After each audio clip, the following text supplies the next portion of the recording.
It's actually not about the present circumstance. Triggers are just information. So invitation here to take this information, and we're gonna work through the somatic process of what that looks like to move through. Because a trigger is, again, just an invitation. It is not punishment. It is nothing but information to what the body is pointing to that needs to be healed or processed, or the somatic cycle that it needs to move through.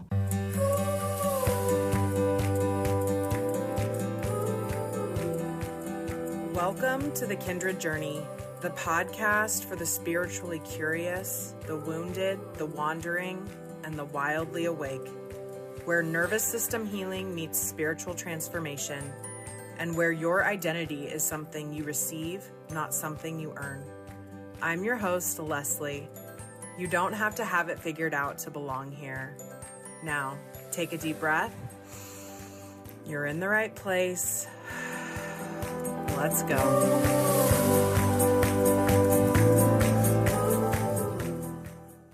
Today we're going to talk about triggers, and my invitation to you is to never waste a good trigger. And when something sets you off inside, a trigger meaning a negative emotion or an arising in your body, if there is a circumstance or something that is present that arises that sensation, we don't want to waste that. That is information. That is information pointing us to where we want to go into the work. It is facing it face first, head on. It's not avoiding it. It's not suppressing it. It's not coping with it. It is entering this work by invitation from what is a trigger in your body. So again, my invitation to you, this entire episode actually is an invitation for you. It's optional. If you feel yourself maybe something bubbling inside you or arising as we go through this episode, I invite you to pause. I invite you to take a few breaths. I invite you to come back whenever you feel ready to do so.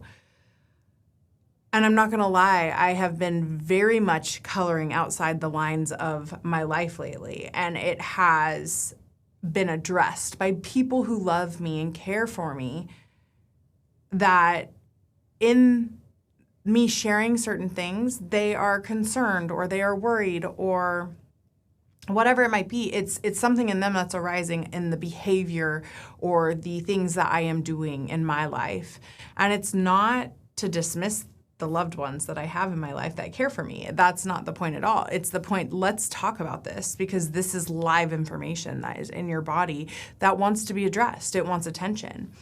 So we're going to talk about what our triggers are actually trying to show us when this thing arises in our body. I'm going to get grounded here because I can feel that again, this is going to be triggering for some people. So invitation to ground down, maybe take a couple deep breaths before we dive in here. Inhaling through the nose, exhaling through the mouth. And I invite you, maybe it happened today, this week, maybe last week, whatever it might be, maybe a circumstance is coming to you and you can exactly identify it and pinpoint it, where something arised in your body. And again, it could be a circumstance with somebody, it could be maybe somebody cutting you off in traffic, whatever it was, I invite you to go there. What happened in that moment? What set you off? What was the circumstance at hand, at play? Were there people involved? Was it just you? And what did you do with that? Did you get frustrated? Did you yell? Did you cry?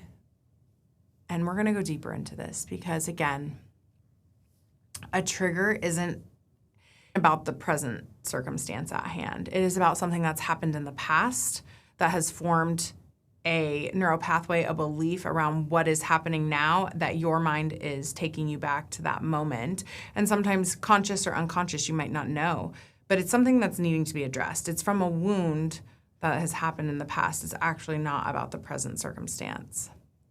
And triggers are just information. So invitation here to take this information, and we're going to work through the somatic process of what that looks like to move through. So again, why I asked you in the beginning is like, if you can go there in an actual circumstance or an actual moment that you are relating to, you can feel your blood boiling as I bring this up. I would love for you to sit with that for a moment. Maybe noticing where it's arising in your body. Because a trigger is, again, just an invitation. It is not punishment. It is nothing but information to what the body is pointing to that needs to be healed or processed, or the somatic cycle that it needs to move through. So, working with a trigger in real time. Sometimes we react versus respond when a trigger happens. And so again, if you are in a circumstance or if you are around somebody who you find very triggering, something that they do that you don't like, and your system is signaling to you that that is not safe, I invite you to lean into that. I invite you to pause whatever you are doing. Instead of reacting, I invite you to respond after taking some time to be with. And we're learning how to follow these breadcrumbs moment by moment as they arise, taking them as inventory, getting curious. And so inviting you to go back to a circumstance if you can, and it's going to be different for all of us, but I could use the example of being cut off in traffic. Somebody cuts into my lane, it isn't safe, so that's triggering because safety is key for transformation, for healing, for life, and that's what we all crave is safety.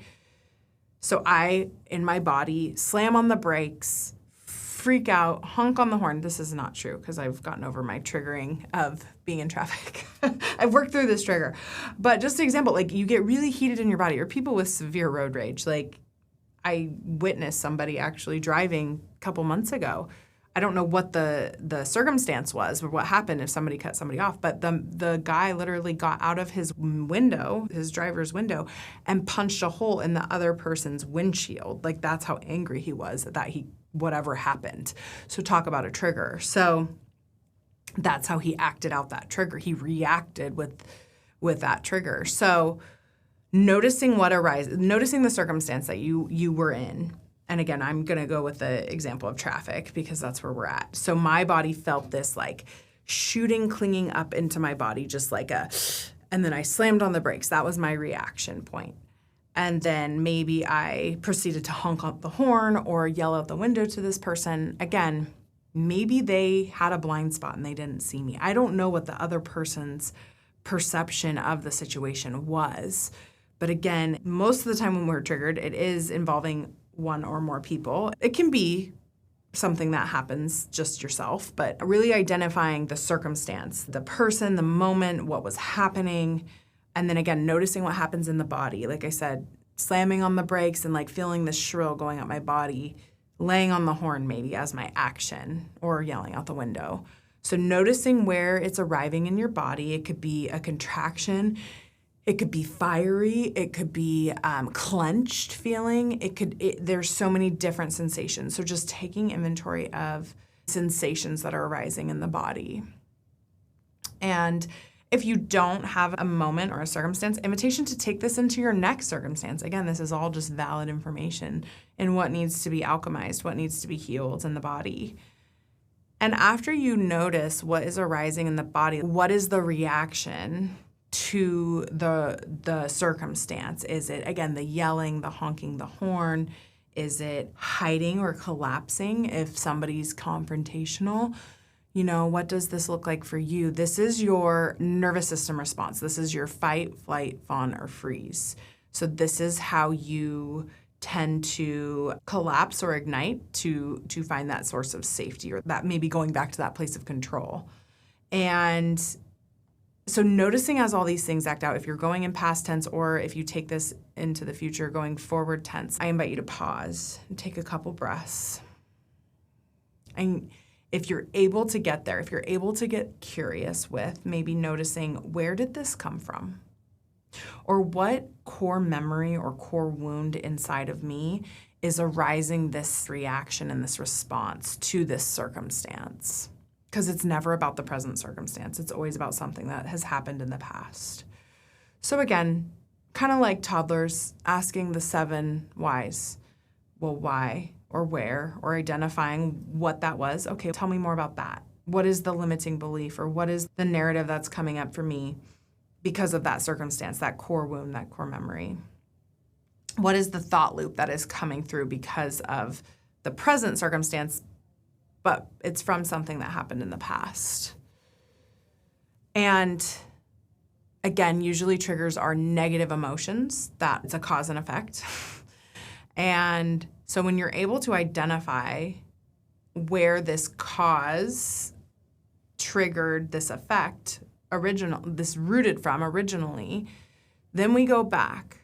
We go back to that place. We go back to that part of us, that part, that age. Maybe you can even close your eyes and visualize what you were wearing. Notice what the surroundings were, maybe what time of year it was. Whatever it is, go back to that part and get into touch with that part and ask that part of you, like, what do you need in this moment? What is your core need that is not getting met? It doesn't matter if it's intentional or unintentional, big T or little t trauma, like that is the whole root cause, is like a need not being met, a source of safety. Again, it's absolutely unintentionally sometimes by adults, by caregivers, whatever it is. What does that part of you need? And maybe sitting with that. Maybe asking, what else do you need? Maybe it's just a hug. Maybe it's just to be seen. Maybe it's to be witnessed. A lot of people who express rage were told to suppress it, to hold it inside, to not show it, to not feel your feelings. And so that comes out in a negative way later in life. There's so many reasons. So again, just trying to give some examples here for some context, because we have been taught that being triggered is a sign of weakness or vulnerability or being too sensitive. And again, it's just a part of you that has a rupture, a trigger, a fracture in your system that is feeding the current circumstance. And again, suppressing it, we perform our way out of it, that nervous system response, whether it's fight, flight, fawn, or freeze.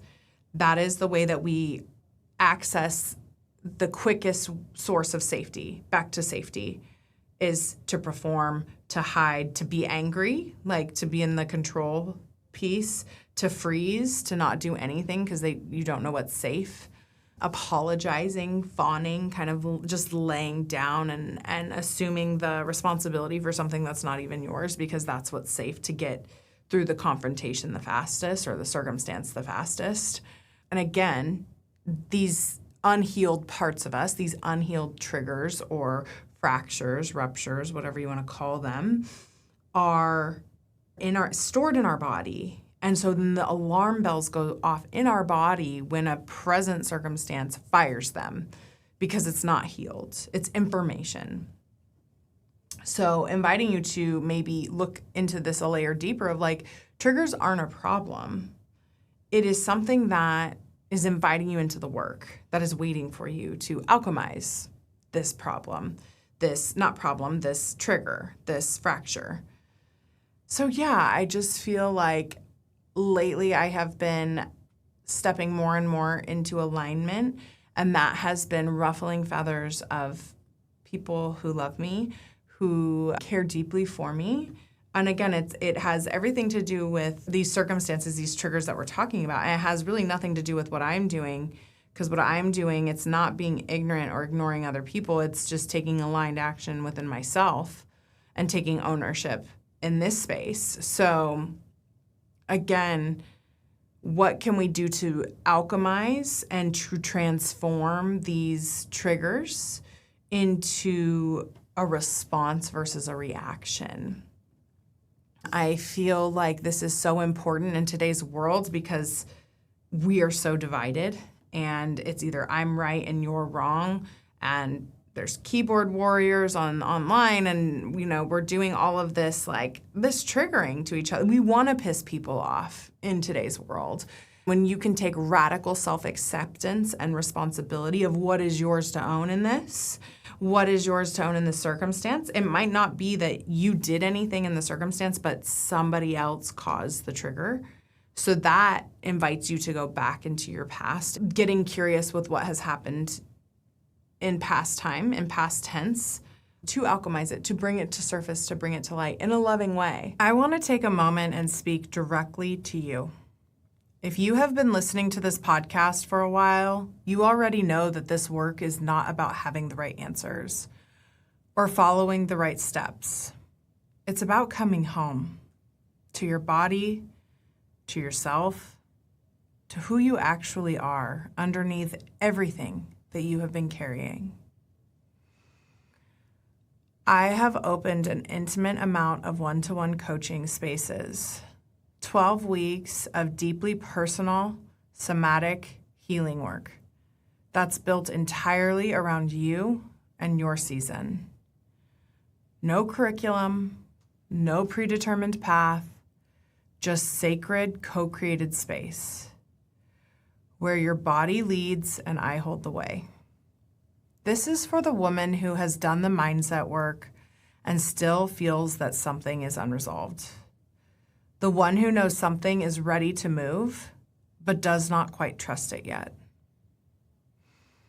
If this is landing somewhere in your body right now, I want you to pay attention to that. The link to book a connection call is in the show notes. This is just a conversation. No pressure, no script. It's just us feeling out together whether this is your next step. I would be so honored to walk alongside you. Let's get back to the show. And again, this is something that we do in somatic healing work and breath work, inner healing work, all the modalities that I bring into my practice. It's something that is so important and so needed in this world, because the more that we can heal from those triggers and move through those triggers and alchemize them into growth, into healing, where that same circumstance could happen again and you're no longer activated by it. It's healed within you. That is somatic work. That is ultimately what we do. We work with triggers often. So again, kind of like I said, I used to have really bad road rage, not that aggressive like the gentleman that I gave the example in the beginning of this episode, but I used to have road rage where I was angry and I was mad and I hated being in traffic and just so tense. Now that I know what I know about somatic work and embodiment, a lot of that energy probably wasn't even mine. I was just feeling it from other people in traffic, other people that were upset and pissed off. So it's just so interesting when you're able to have these tools and to be able to almost like a 3D lens of viewing this from a higher place and noticing and getting curious with versus being in the weeds with it and just kind of attacking and again, reacting versus responding. To take a moment, take a beat. So we will include this. I will post a carousel on Instagram as well. So you can refer back to it, save it, come back when you notice like, oh, I feel this feeling arising. It's familiar. I don't know where it's coming from, but okay, what do I need to do to move through this again? To where, again, you're not in just like a reactive space. If somebody has triggered you that loves you, like not in an intentional way, invitation, like, if you feel safe enough with this person to have a conversation around it, to bring it to their attention, say, I noticed this in my body when you did XYZ or whatever it is. I'm just giving a very blank here. But having that conversation is alchemizing and healing in the process as well. Even if you don't know the root of it, just having that vulnerable piece, because your body is going to not only sense the safety of having the conversation, but sense the safety in being vulnerable enough with a person to have the conversation, to maybe if there is any apology that needs to happen or forgiveness or whatever it might be. And then that's also healing on a relational standpoint as well, not just from your past wounds. So again, invitation with all of this to, it's all invitational. None of it is mandatory. So I would love to hear from you. I would love to hear if this shorter episode helped you, kind of just like a boom, boom, boom. If this is a style of episode that you'd like to see more of, come back to it, re-listen to it, save it if you need to just keep it on repeat until you feel comfortable enough in that kind of a circumstance to be more responsive than reactive.